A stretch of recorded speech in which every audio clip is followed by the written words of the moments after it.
Welcome into another Auburn Live show. AuburnLive.com. If you're not a subscriber, please go subscribe. It's a really good time. You might not think like it, but it's a good time. There's going to be a lot going on. So hop on over there, whether it's recruiting, football, basketball coming up. There's going to be a lot going on. So good time to hop on over to AuburnLive.com and subscribe. I am Justin Hokanson. With me, as always, after games, is former Auburn quarterback Ben Leard on the Monday morning quarterback edition of the Auburn Live show after Auburn loses to Penn State 41-12. 29-point loss, worst non-conference home loss since 82, and had a lot of people bringing up 2012, which if that comes up in your memory bank, like if you watch an Auburn game and you're like, golly, that felt like 2012, that is not good. That's a really bad thing. Ben, I mean, I'll just give you the floor, man. What the heck are your thoughts on that? Let me clear my throat and get ready. Man, that was, and I don't want to attack the kids, and I don't want to say things that are critical of them from a personal standpoint, because I don't think they deserve that. But that was one of the most horrendous performances that I think I have either watched by an Auburn football team or myself been involved in. And it really reminded me, even beyond the 2012 performances, back in 1998, we were not good offensively. I mean, and a great lion's share of that was due to my poor performance. Finished the season at 3-8, and man, it was bad. Had a new head coach, all that kind of stuff. So I can empathize with what the kids are going through and have gone through, and you do reach a point where you're like, what the hell is the answer? And that's what I thought of as a fan yesterday, is watching the game. And they couldn't do anything. When you go back and look and you're watching that game and you see how dominant Penn State was defensively, and then you see the box score where they had 36 quarterback pressures. Yeah, I looked that up today. That is a culmination of not just TJ or not just Robbie. That's horrendous offensive line play. That's awful offensive line play. It is, a little bit, it's enhanced by poor quarterback play. It's made even worse by receivers that can't get open. And then on top of that, when the offensive line does block and protect for Robbie or TJ, they're so accustomed to having to worry about and elude a rusher that should not be there, that they don't have their eyes downfield. And so therefore they're not going to make the throw that's necessary to be made. There's just so many things that are going wrong, especially offensively, that everything seems like such a struggle. Even to get a damn first down was just, like a breath of fresh air.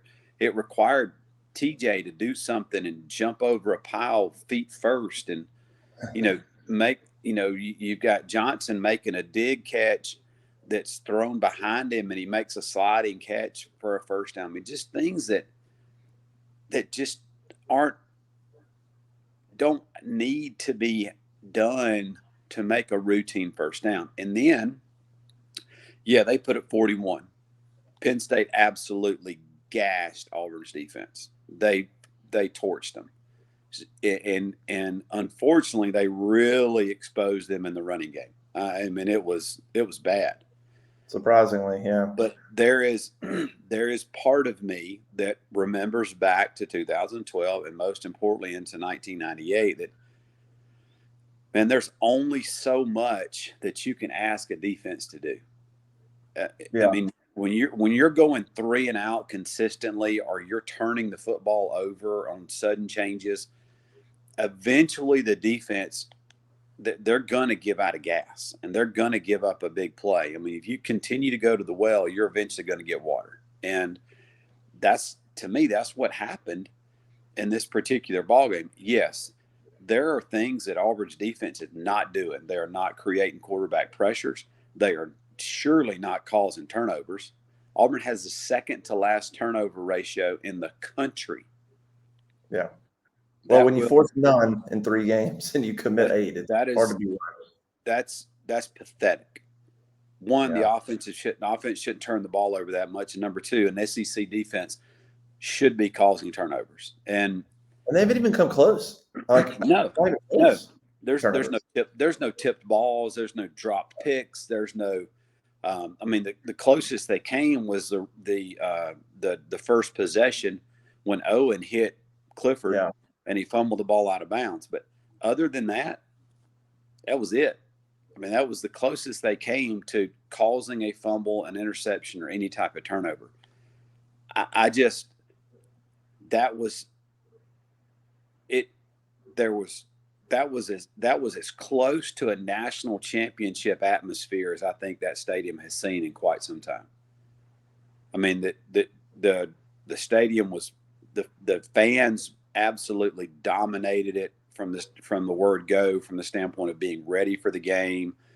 The excitement, the atmosphere was there, and man, the coaching staff, most importantly, the coaching staff and the players laid an absolute egg and just did not answer the bell. And you got to give credit where credit is due.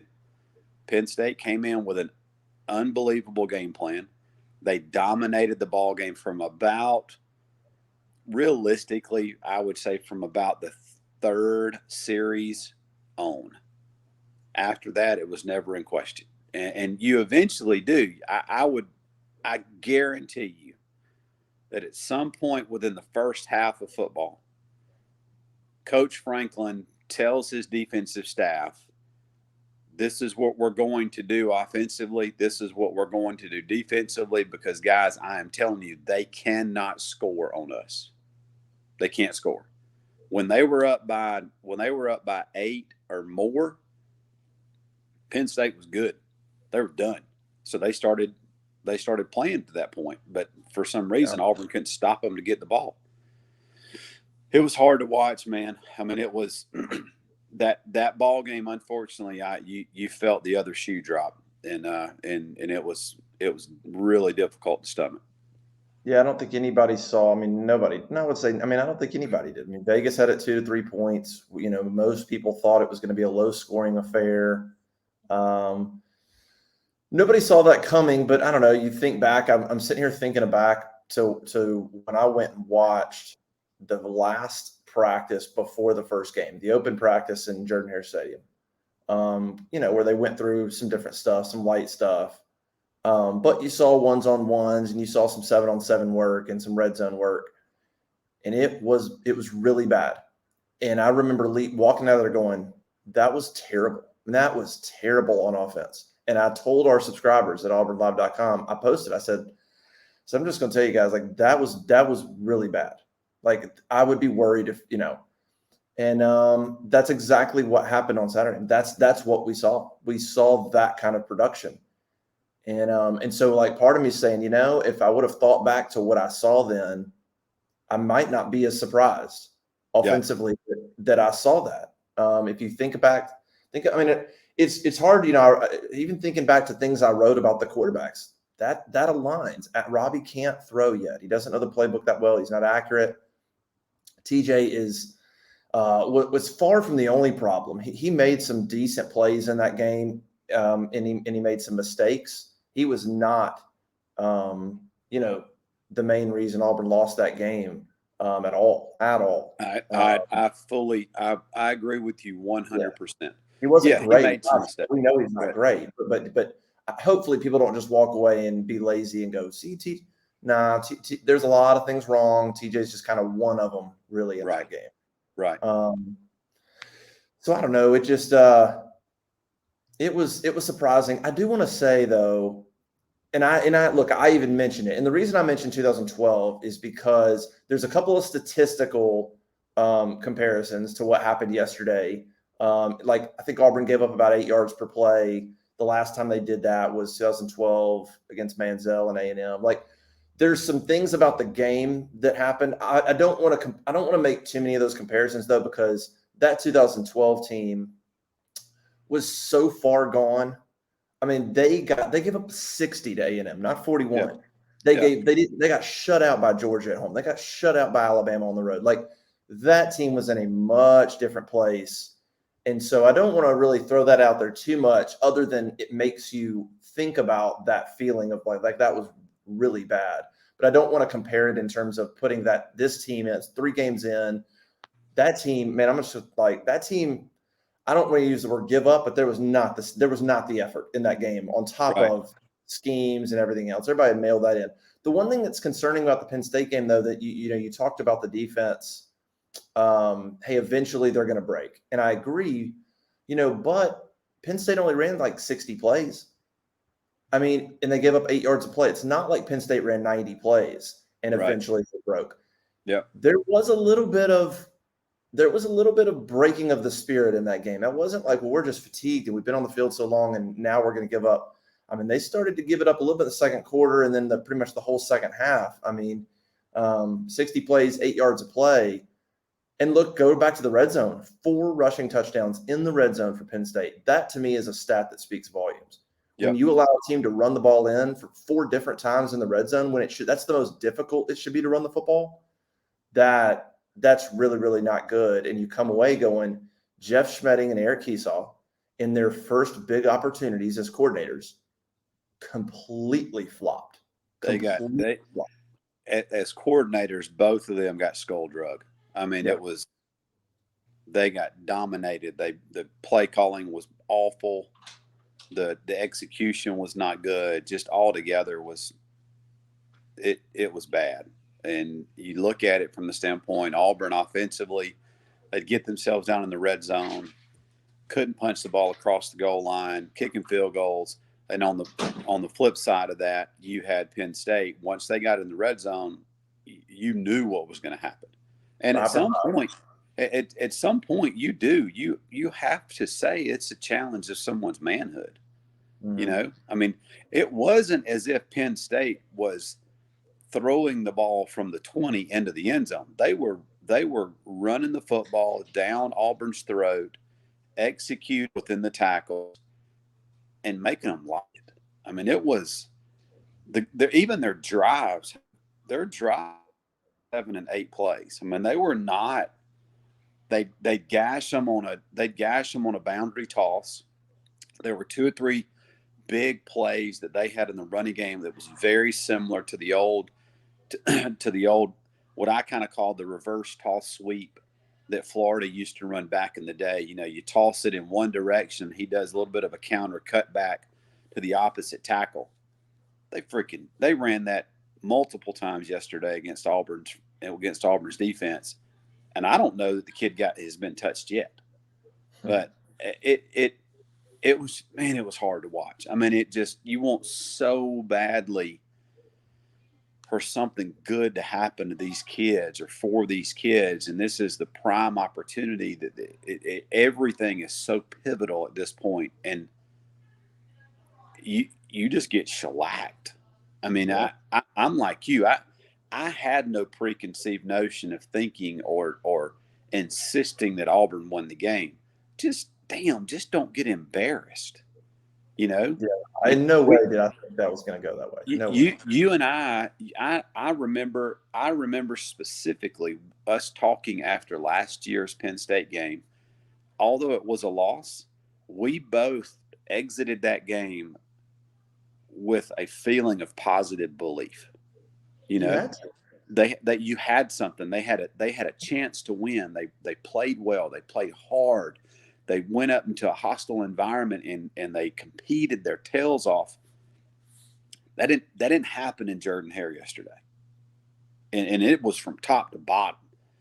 I mean, Harsin didn't have the kids prepared. Schmedding and Kiesau got absolutely embarrassed. Will Friend I don't know what's going on with the offensive line. I mean, it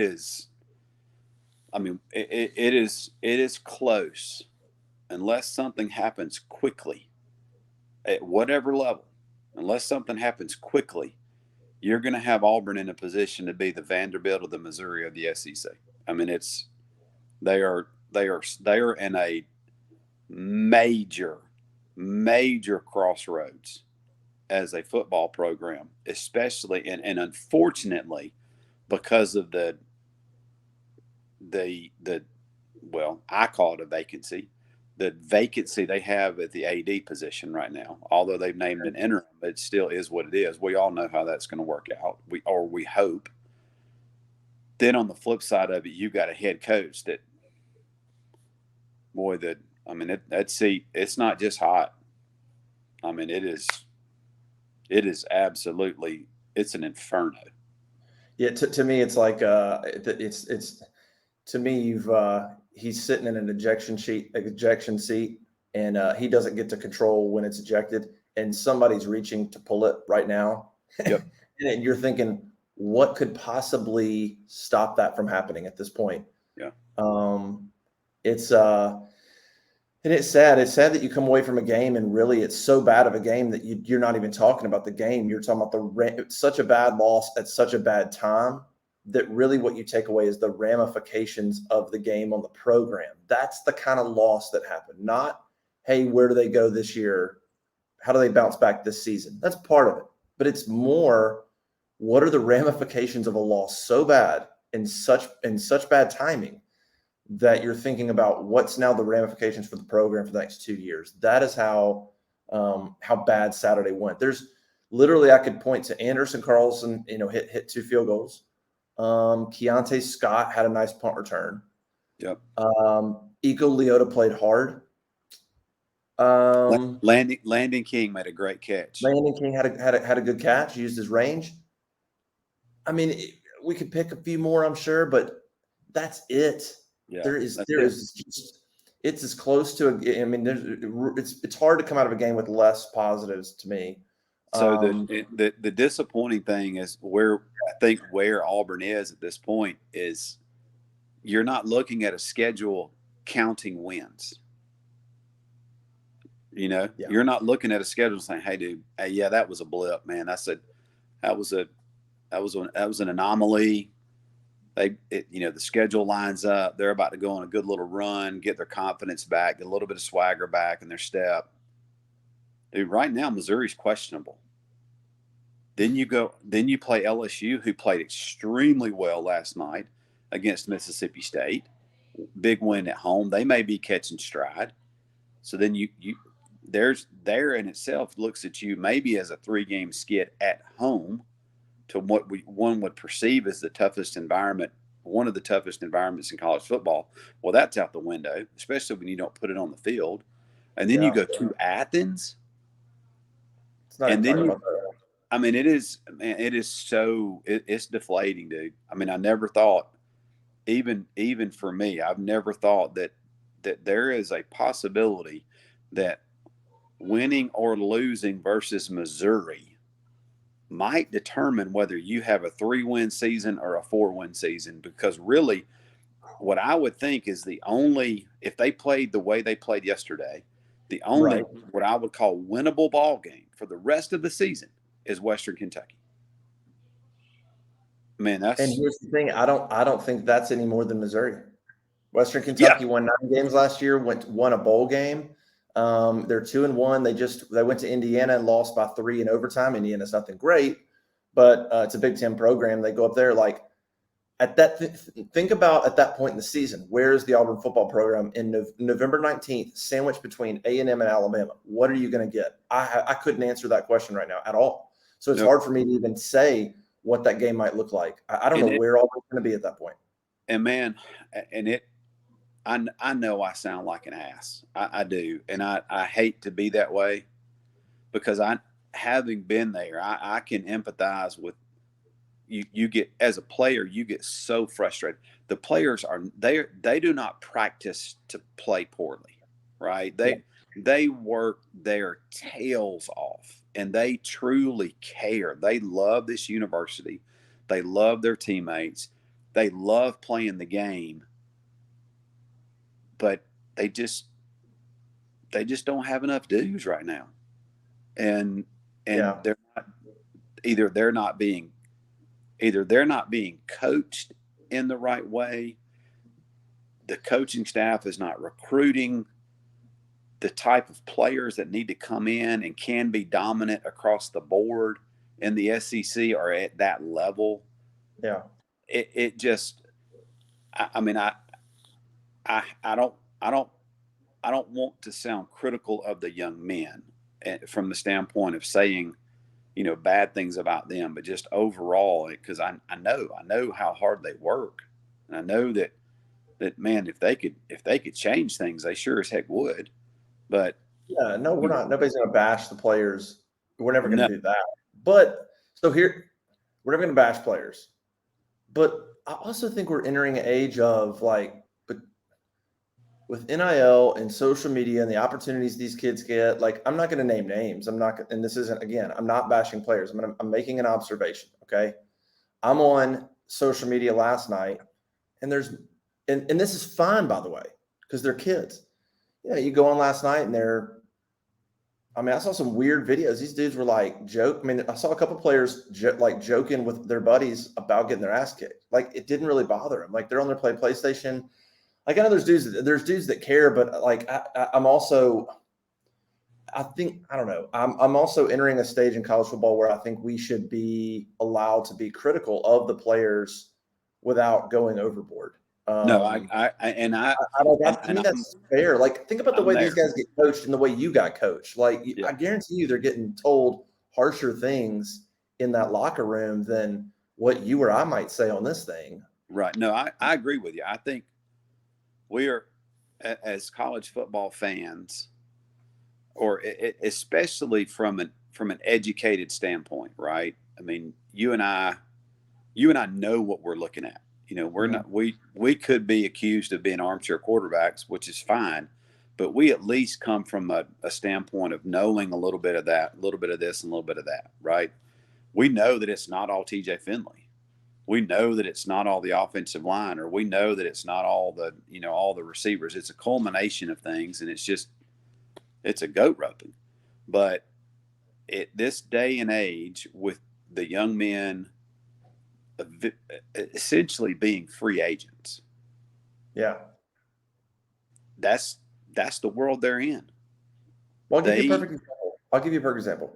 The interception TJ Finley threw. Yep. I don't put that on him at all. And I saw it. I tweeted when it happened. I tweeted it. One, you had a busted line that let a guy come around the edge. That's one. But more importantly, Tavares Dawson was in the slot on the right side. Tavares Dawson ran across the field to the left with Finley moving right. There was nobody out there. That's why Finley's looking, going, where's anybody? Where's anybody? Where's anybody? He holds it. He gets hit. He's sacked. That's an example where it's easy to blame Finley or whatever. You have a receiver that completely ran the wrong route and essentially hung his quarterback out to dry. And I don't know whose fault that is. Tavares Dawson deserves blame there. Past that, I don't know. But I think it's okay to call specific stuff out like that without being, without bashing or whatever. And it's important to point out. So we're not overly critical of TJ Finley or Eric Keesaw or Brian Harsin on that specific turnover, because my gosh, the receiver ran the wrong route. There are instances where you can go, hey, there are instances where you can say the player made a mistake. But then there's overall schemes and overall game plans where you can go, yeah, but one play is one play, a half is a half, a game is a game. Right. And there are important differences, I think. And all right, so you remember back, there were a couple of times that Penn State brought a corner crash. Mm-hmm. Two of the three times, I believe, if I'm not mistaken, Auburn had an open tackle. They were bringing a corner crash from the boundary. Most of the time it was number 3, the DB number 3. They had an open tackle who should have fanned out and picked up that blitzer. One time Tank had to pick him up, which I don't think it was the intent. I think Tank just tried to be a football player. And in each of the times that he did so, bringing a blitz, he got unnecessary pressure on the quarterback. Well, is that the offensive lineman that screwed that up? Was it Tank? Was it Tank playing outside the system? Whereas he may have been the hot route if he hadn't stayed and blocked, and TJ or Robbie saw the guy coming the whole time. And because Tank wasn't the release or did not release on a hot route, he didn't have an outlet, and therefore the quarterback sitting there stranded. There's a lot of questions that come into play that people need to understand, that everybody has to do their job in order for all 11 to move down the field. Yeah. There was one instance just before Robbie Ashford threw the interception, when Auburn was trying to make one final push. He got sacked and took a big loss. I mean, linebacker came straight up the gut. Yeah. He took a huge loss. Yep. The question I have is that was such an egregious misread. Was it the center guard that didn't pick it up in the A gap? Was it their responsibility? And the reason that Robbie didn't pay it any attention is because he was supposed to be blocked in the first place? Or did Robbie Ashford just not know what his reads were? So who do you blame, or who do you draw constructive criticism from? But where we are now in college athletics, I agree with you 100% that while we need to be supportive and have an allegiance towards these young men and young women for doing what they're doing, they are now stepping into the realm of free agency. And if you are going to receive money as part of your name, image, and likeness, which in turn is enhanced off of your performance at that university, I mean, within reason, it's fair game, dude. Yeah. And that's just it. Their skin better get thick real quick. Yeah, I saw a post from TJ Finley today on Instagram, and he said basically, he basically said people are getting real disrespectful on this app. Stay right where you are when we turn this thing around. And it's like, that's fine. That's fine. As a player, that's probably the attitude you should have, I guess. Hey, you should have total confidence in your ability. But, and I don't know what's said. I don't know what's disrespectful. We all know forever there's always comments from fans that are disrespectful. Right. Social media are screaming it from the stands over into the tunnel. Like, that's always going to happen. But, I think fair criticism is fair criticism. So let me ask you this. First of all, in this Missouri game, the other scary part of this game is it's not just how bad Auburn played. That's the next game at 11 a.m. I have no clue what kind of crowd's going to be there, and I have no clue where these kids' heads are going to be at. That makes it more scary. Like, forget the fact that Auburn is having trouble executing. I don't even know where their heads are going to be at. And from a fan perspective, 11 a.m. after what you just saw, and they've already been to 3 straight home games. I mean, Missouri's not going to bring anybody. You may be looking at kind of a UCLA attendance. Well, no, UCLA had like 4 people. Yeah. I mean, you're going to have I'm just thinking, I don't know how low I've ever seen a game. I could see 65, which if, with no Missouri fans, I could see 60 to 65. If you take away Missouri fans, you're already going to be under capacity. And then you take away Auburn fans, they're going to go, man, you know what? I'll come for LSU. I've been to 3 straight. It's 11 a.m. Let's sit this one out. I could see 60,000 people. Now, that's still a home crowd, but I'm just telling you from a player standpoint, where are you at mentally? And if you look up and go, the upper decks are pretty much empty, 20% of the student section is not there. And I don't think it's still game 4. It's not a total collapse. I just think given what we saw and given what 11 a.m. in Missouri, I just think there's a possibility for a light crowd to affect them. And and I guess it's me, and I'm a sucker for the kind of backed in the wall story, backed up in the corner situation. And that was it. And that was Coach Dye. He always said, "Hey man, we're going to come out swinging, right? Hit them before they hit you," kind of scenario. Well, that's a prime opportunity for somebody on this staff to say, "Hey guys, you sucked yesterday. We didn't perform as a coaching staff. We didn't perform as players. We disappointed a lot of people, a lot. Not only yourselves, which truly they are the ones that no one tries harder than they do. No one coaches harder than they do. And I respect that very much. Sure. But this is a prime opportunity to say, hey, you want to get some people back on your wagon? You go out here and you kick Missouri's ass. Whether there's 25,000 or 87,000, it does not matter. But the quickest way to get people back on board with you is to come out here and dominate, no matter if it's a spring practice attendance. Put all that aside, concentrate between the white lines, and do what you're supposed to do. And then that will, hopefully that will generate a little bit more excitement, maybe a little bit more positivity leading into the LSU game. And who knows? It won't prevent me from being there. We can make a big difference. I mean, we know that. It's going to be hard, man. Any 11 o'clock game, even if they would have won yesterday, 11 o'clock would be a difficult pull next week against Missouri. But now, with the volatility that the department is in, and especially on the football program, it's a tough ticket to give away at this point. Let's end with a few thoughts on this, and that is about Brian Harsin and what happens next. I wrote at auburnlive.com. I do a piece called 3-2-1. It's 3 questions. It's 3 things I learned, 2 questions, and 1 prediction. In that, I address the question of, hey, what's Brian Harsin's future? And it is just really, really difficult. First of all, I do know that if things were going to go south early in the season, I was told that if things went south, whatever that means, I'm not sure the specifics on what south means. Could have been 4-3 before the bye week, whatever. The bye week was a potential opportunity to make a coaching change. If Auburn's 4-3 or worse, that's being talked about.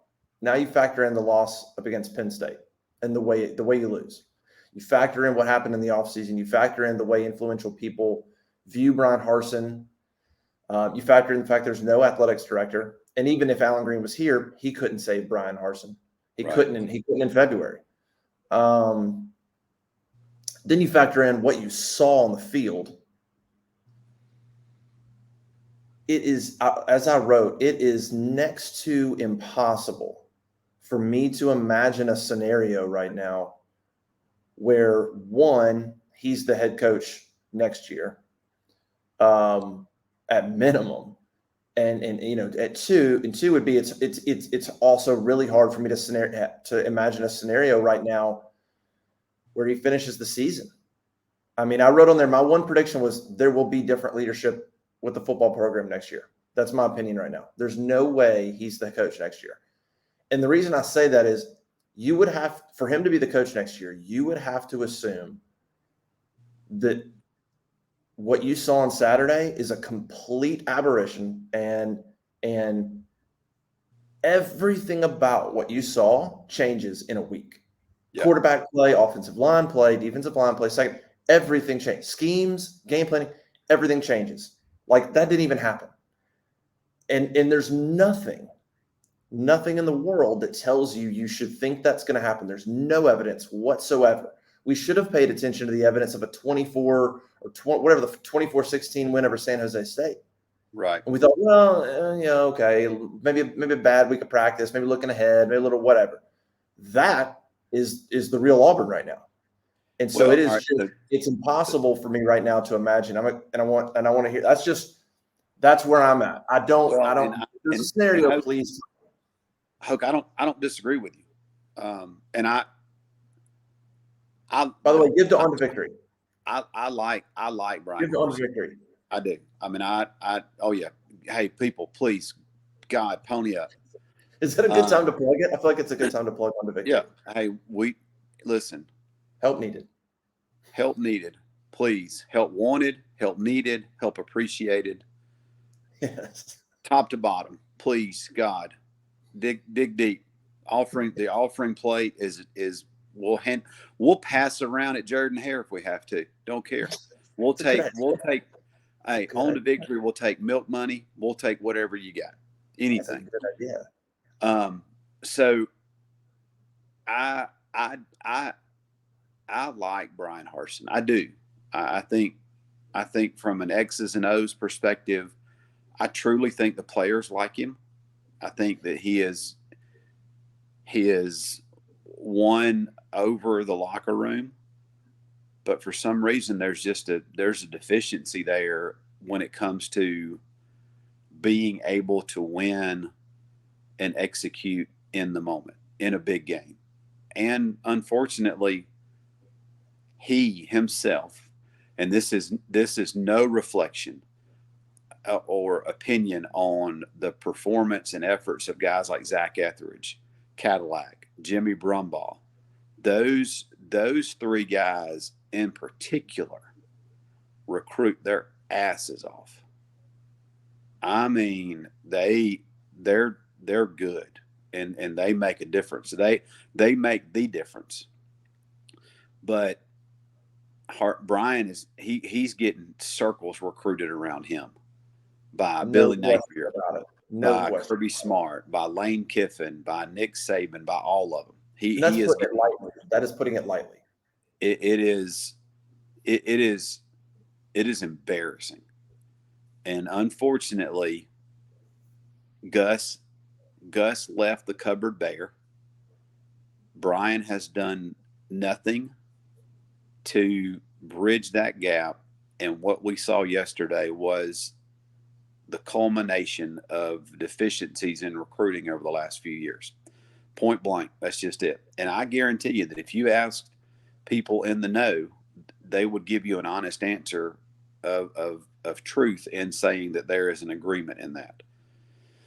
So when you're in a position as the head coach of Auburn University, you are measured by wins and losses, right? There's a substantial cloud hanging over Auburn's football program at this point with no AD. They've got, a head coach that's been under turmoil since he arrived on campus. So let's do this. Leading into the season, there was obviously a magic number that everybody thought. Leading into the season, Hoke, do you think 8 wins kept Brian Harsin's job? Just yes or no? Well, no, but I never answered that question because every time I was asked that question, I said it's not that simple. And I agree with you. With you. But let's just say this. Let's just say it's 8 wins. At minimum. If that's a part of the equation, it needed to be 8. All right. Let's just say it's 8 wins. Tell me 6 wins that are left on the roster, dude. I mean, on the schedule. All right. Missouri. I don't feel real good about it. LSU. I don't feel good about that one. Georgia. No. Ole Miss. No. Arkansas. No. Mississippi State in Starkville. No. And you sure as hell ain't beating Alabama in Tuscaloosa. I mean, nope. It's hard to imagine, right? It's Western Kentucky, LSU, Missouri. That's 3 more. What you're at 5. You're 5 and 7. You're 5. So now you got to find one more. It's upsetting A&M. It's upsetting Arkansas at home. It's upsetting Ole Miss. It's upsetting Mississippi State. And again, I say upset. You're going to be the underdog in all those. And Arkansas is a much more physical team than you are. Yeah, A&M's defense. You make fun of A&M. Their defense they're good. So yeah, Mississippi State, you won't score with them. They're going to score enough where Auburn's defense could play well and give up 27, 24. Auburn as a program, Auburn as an athletic department, Auburn as a university, when it comes to athletics, they are at a major crossroads. 100%. Major. They need to make sure that they find an AD that is energetic, a guy or a man or woman that has the energy to put on a road show like no other, galvanize the people that love this university and love these athletic departments or this athletic department, galvanize the power brokers so that Auburn is not moving in different directions, and really have everyone pulling in the same direction. And in all honesty, and I would say this to anyone, that anybody that is a candidate for the athletic director position at Auburn at this point, and if they bring their resume to the table and it has prior athletic department experience, in my humble opinion, because the game is so different today, it is irrelevant. Athletic departments and running a program top to bottom, football, basketball, baseball, gymnastics, equestrian, everything, softball, swimming, whatever. It is so different even from 2 years ago that any prior experience that you have that you would really beat your chest over that is over 2 years old, in my opinion, in an interview scenario is totally irrelevant. What relevance does that have to today's athletics? None whatsoever. Yeah. So it has changed so much. So it is going to take an energized individual that has the ability to galvanize an entire fan base and also has the confidence in themselves, and also most importantly has the self-awareness or selflessness to make sure that they surround themselves with people that are a hell of a lot smarter than they are. Because ultimately it can't be about you. It's got to be about the program. What can you and your team do in order to build up the program to get it to where it needs to be? That needs to be the mission. And then you better go find a coach that will absolutely bring their A game and make a giant splash. Who that is it Urban Meyer? Is it Deion Sanders? Is it Hugh Freeze? But Ben, you know dang well there's not a chance the people that have a say around Auburn are going to hire Deion Sanders. Like, I think it's cool to talk about, but like it's a great conversation. But I'm not again. I mean, I think it'd be interesting, but you know. There would be a ton of pushback. There would be, but I'm telling you right now, isn't that kind of the problem? Shouldn't there be shouldn't he actually be a legitimate name? 100%. 100%. Talk about. We're not talking about hiring. To me, he'd be a legitimate name that any program, Power 5, should talk about. But Auburn won't consider him. If Auburn is in the position of looking for a head coach without an AD, then yes, I agree with you in the sense that Deion, unfortunately, would not be someone that would be on that candidate roster. But if you make the right hire with regards to an AD, to someone that has enough confidence in what they are doing and has the ability to establish some common ground amongst the power brokers, that while they may not agree, they may not be that may not be their guy, that they'll support it. It's kind of like president of the United States. You may not like the guy in office, but you respect the office, right? Mm-hmm. You want to talk about a shot in the arm with recruiting? You go hire a Deion Sanders, you will sign more 5-stars than has ever set foot on Auburn's campus in its history. Probably right. There's no doubt. Now, what they do when they get here, that's up to the coaches. Yeah, There will be a monstrous bridge of the talent gap when it comes to the ability to recruit. Urban Meyer's another one.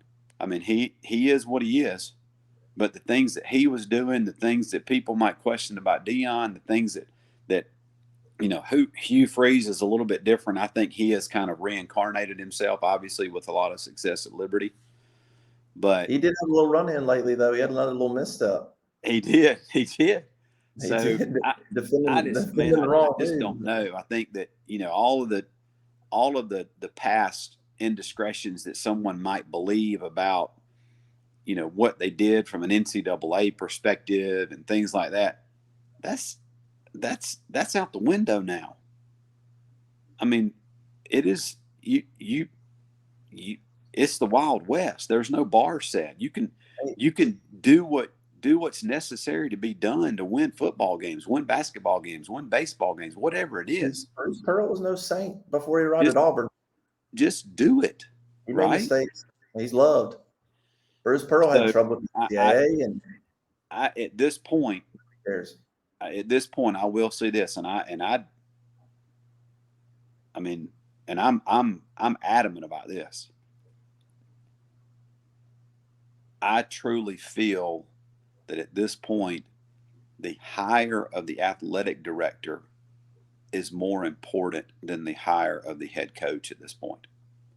Because if you hire the right AD, they will find the head coach. Yeah. Not just some up and comer that nobody's going to know who the hell they are. That right AD is going to bring together everybody that will support, won't support, however it works, and then go get that guy, and it'll be a game changer. I could get on board with that. I mean, in what you're thinking, and in the alignment of Chris Roberts, the new president, with the AD, with the football coach, Roberts and Bruce and Butch. I think all that's good. So yeah. I mean, the right AD there. You're probably right. I mean, having proper alignment between Roberts, who I've heard nothing but great things about.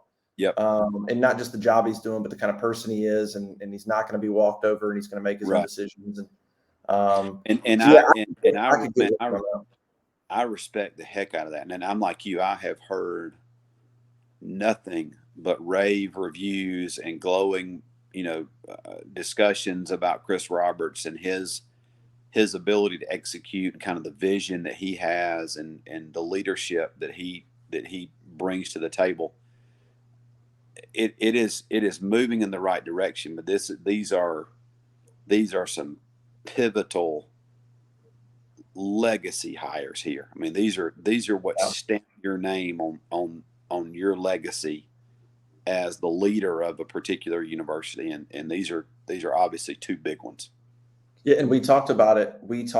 At times before the season of how massive this season was, not just because where Auburn's at, but look at the landscape of the SEC. Like, literally, it could not be worse timing for Auburn right now, because Kentucky, Arkansas, Mississippi State, Ole Miss. I mean, LSU, you can say what you want. Brian Kelly has been a fantastic coach. Tennessee, every one of these programs in the middle there's something, either it's recruiting or NIL success or some big wins, or there's something trending in the right direction that makes you think there's opportunity. Auburn and even South Carolina, who I think some of this stuff's hype, but South Carolina, Shane Beamer's done some good things in recruiting, but they got destroyed by Georgia. So I wouldn't put them in the same boat as some of those others. Yeah. Auburn is one of the few programs in the league right now that is trending in the wrong direction. And there's only a couple, and Auburn's one of them. And it makes just this time, like you said, insanely critical. If Kentucky was still floundering and Mississippi State and Ole Miss were still it's not as critical. But they're not. There's right. Good coaches happening at these places. There's good coaches. There's good things happening at these places. And, man, with NIL, the game changes quickly. Transfer portal, the game changes. This is not in the 90s.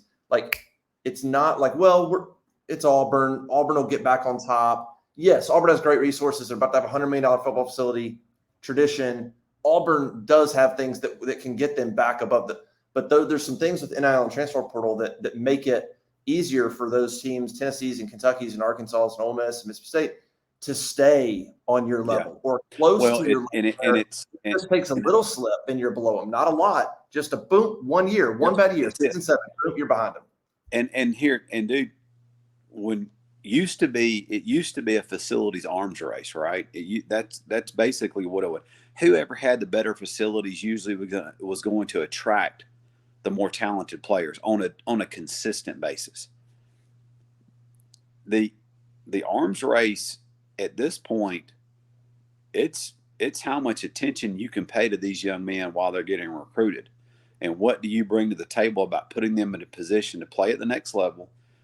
And obviously, let's call a spade a spade. What can you do for them with regards to NIL? That's it. NIL and pros. Yeah, right now that's your arms race. Yeah.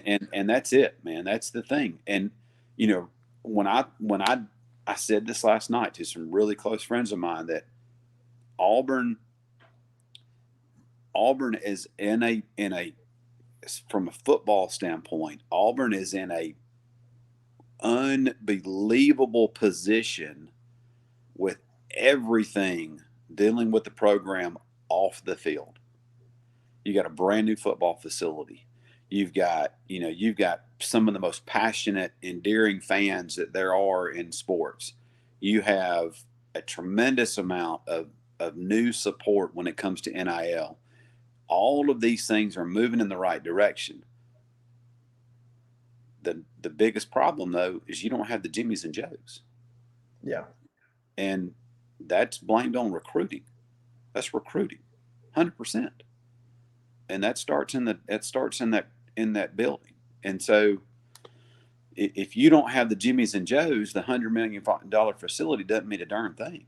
So it's just, but you're right, man. Every other program, with the exception of maybe a Vandy, is on an upward trend, and except Auburn, and they're stagnant at best. But they are getting passed by, and it's tough to watch, man. It is so tough to watch. Which is probably it's just one more reason, honestly, that there's just, barring an absolute miracle at this point. I mean, and honestly, I'm not overstating it. That's why there's a change is gonna happen. You can't do, even if you try to talk yourself into, well, like, hold on, wait a minute. And look, I'm a big believer in like 3 years, but the people in charge at Auburn, they're not subscribing to that. So it kind of doesn't matter if I think there should be 3 years. The reality is the people that have pull and influence up there don't subscribe to that. So it doesn't really matter if I think 3 years is good or not. But I heard a stat recently that most coaches that have been successful last 20 years or whatever, in one of those first 2 seasons, they did something. I don't know. I can't remember if it was won their division or won a bowl, something, but it was basically saying, hey, you'll see signs in the first 2 years. Yeah, that's right. It's not 2 terrible years and then year 3. Like the last 20 years, it's been, hey, by year 2, you're seeing something. Yeah. So the original question, I guess, go back to this just so I'm clear with you and before we get out of here. Is there any situation where this thing turns around? No. I don't see it, Hope. I just don't. You said it. There's a turnaround would be required for us to have seen multiple miracles take place for the remainder of the season. And I just don't see it happening, man. I do not see. Let's be conservative. Like, let's just say, let's set a bar. What would get Auburn to 6 wins? Like, that's what we're talking about. What would get Auburn to even 6, maybe 7 wins? Because I don't think that saves his job. And that I'm not even sure. Like, we're not talking about, like, I don't even know if they could do that. Even if they turned around marginally, that's not going to cut it for Brian Harsin. The kind of turnaround we're talking about would have to happen right now. Yeah. Would have to be unlike anything. I mean, I don't know that I've seen. I mean, I get, You could go back to 2013 and that Auburn team that lost by 2 touchdowns in Baton Rouge and then never lost again and should have won the national championship.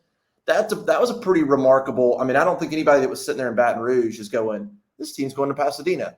But it's still not even comparable because that's a top 25 loss on the road. You scored 3 touchdowns. It's not even comparable, but I couldn't compare the kind of turnaround within the season that we would have to see. Yeah. I don't know that I've ever seen it. I don't know what I could point to. And like you, and I know I speak for you. I hope next week's Missouri game, or on Sunday when we're talking post game about Missouri, that we're like, damn, I didn't see that coming. And it Yeah. might give us a little bit of silver lining to the cloud. But I'm probably too honest to a fault, or I try to respectively call a spade a spade. Yeah, that's the only way to do it. And man, I just don't see the zebra changing its stripes, and it is what it is, man. I mean, then you get into the question of when do you do it? At what point does this take place? And you hate it for guys like Derek, guys like Colby, dudes that they give everything they have, man. I mean, these dudes have sold out not only for Brian Harsin, but for Auburn. John Samuel Shanker. I hate it. I do. I hate it for those kids. They are through and through. Just, they're the heart of this football team. And I hate for them that they're in the midst of what could boil down to be just an unfortunate meltdown for the football program, and a true rebuilding situation. Yeah. Well, I mean, yeah, it's a tough week. There's no doubt it's a tough week for Auburn football. And that's why you got to talk about it. And yeah, this episode was really negative, but if you watched what happened Saturday, there's no avoiding it. It is where Auburn is right now. It was a bad performance. It was, turnovers, it was penalties, it was bad game plan, it was bad execution. None of it was good. And given where Auburn football is and the health of it, the ramifications are big. And so now we're talking about, things to come. Arizona State, and here's the thing, like Nebraska already fired Scott Frost. Arizona State fired Herm Edwards on Sunday. Well, Brian Harsin's name is going to be mentioned with Arizona State.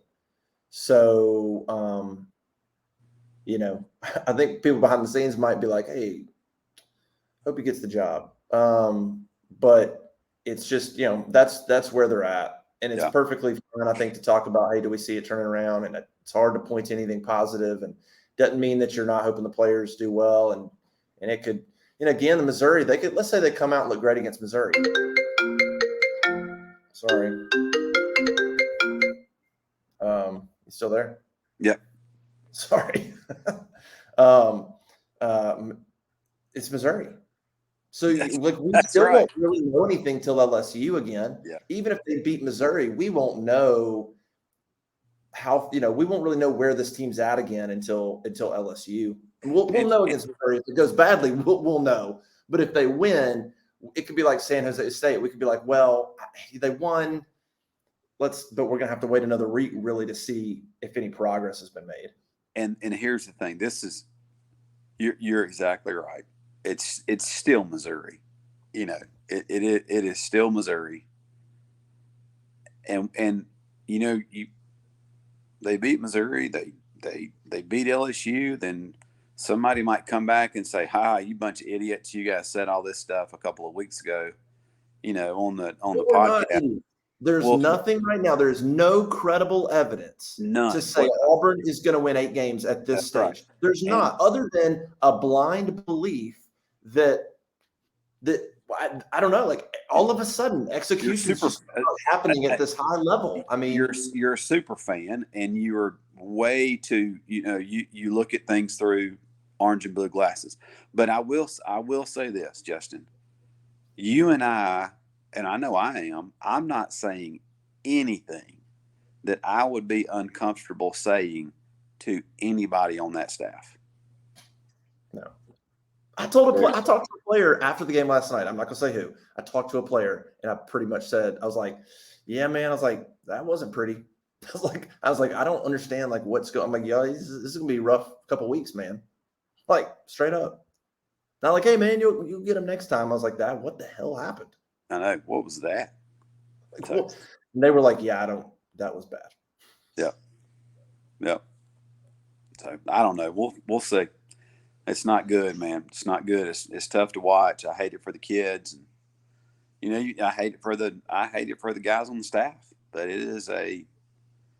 this is a very tumultuous time right now for Auburn football, and they're at a major crossroads, and there are some people in the positions that they are in that it's time to fish or cut bait, and it's some big things have to happen in order for Auburn not to take a major turn into the cellar of the SEC. And I have my opinions and I have my beliefs on what I think could happen, should happen, who candidates should be and shouldn't be, and those kind of things. But that's worth a quarter, and it'll get you a cup of coffee at best. Well, that's why we have you on the show. I care about your opinion. That's right. I want to know who you think. Ben Leard says Deion Sanders. Hey, let me tell you, I would support him. I know that much. There's some candidates out there. Given what's going on right now, there's some people out there they could get that could turn it around, I think. But you're right. AD's got to happen first. And man, it'd be nice to have a nice little president, AD synergy. Yeah. That would be nice to have. Bruce, Butch getting along. Those programs are going good. Boy, you make the right hire at football and the three main revenue sports. Maybe we're sitting here talking about this a year from now. It could look very, very different. Yeah, no doubt. They really can. Tennessee hired Josh Heupel. That was like, oh boy, who can we hire to take this mess? Josh Heupel. Well, gosh, I didn't expect them to be where they are right now. I know it. So you never know, man. But they have an AD who hired him at South Central Florida. So you have a complete synergy between AD and Heupel there, and it's working. Yeah. So everything typically is one hire away. Yeah. And it's just making the right choice. And you're right. You can see the people that know, based on whomever that hire is, they will show you signs. You can see this potential success, which will gives you the reason for stay power, gives you the reason for undying support. If they don't show you anything in 2 years, you got to cut your losses and figure out another option. And that's the thing Harsin had going for him. Look, you could say, well, gosh, man, if they could just figure out a way to close the game, right? Like they blew a lead to Mississippi State, and they blew a lead to Alabama, and they just barely lost to South Carolina, and they just barely lost to Penn State. And you're like, not after Saturday. After Saturday, whatever kind of in the bank Harsin had of like, you know what, he was treated poorly in February, which he was. Saturday, that changes things. Now you're going, hey, I don't have to talk about salacious rumors. I don't have to make that stuff up. That was terrible. So Harsin does that a few more times, and he's given them the ammunition, and they don't have to feel like bad guys anymore because you're putting the product on the field. So the dynamic's changing if that keeps going. Yeah, so. No doubt.